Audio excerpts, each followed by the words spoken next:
Once upon a time, in a kingdom nestled between the whispering woods and the silent sea, lived a princess named Lyra. She wasn't known for her royal lineage or her silken gowns, but for her extraordinary gift. She could speak to the wind. From the gentlest breeze to the mightiest gale, every gust was a friend, sharing secrets from across the lands. However, her father, the king, saw her gift not as a wonder, but as an oddity, a flaw that made her unfit to rule. He favored her younger sister, who was as ordinary as she was ambitious. When the time came for Lyra to be married to a prince in a distant land, a union meant to forge a powerful alliance, the king devised a cruel plan. He sent Lyra on her journey, but not as a princess. He stripped her of her title and sent her as a simple goose girl, while her sister traveled in her stead, ready to claim the prince and the throne. Lyra's only companion was Falada, a magnificent horse with a coat like polished obsidian, who could also understand the language of the wind. The journey was long and arduous.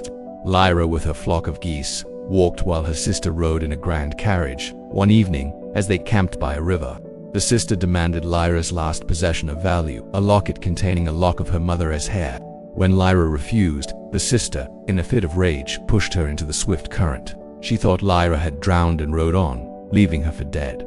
But the wind had seen it all. A powerful gust carried Lyra to the riverbank, and the whispers of the breeze guided her.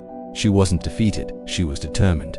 She continued her journey on foot, her geese waddling beside her, and Falada trotting faithfully along. She arrived at the prince's kingdom not as a princess, but as a humble girl seeking work.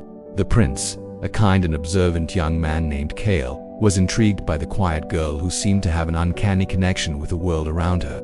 He often saw her talking to the wind, her geese arranged in perfect formations at her command. One day, Prince Kale overheard Lyra mourning her fate. Her voice carried on the breeze, telling Falada the story of her betrayal. The wind itself seemed to weep with her. Kale, realizing the truth, confronted the false princess. Her lies unraveled quickly. He brought Lyra to the court, and she, with the wind as her witness, revealed her true identity. The kingdom was in awe of her unique power. The false sister was sent back in disgrace.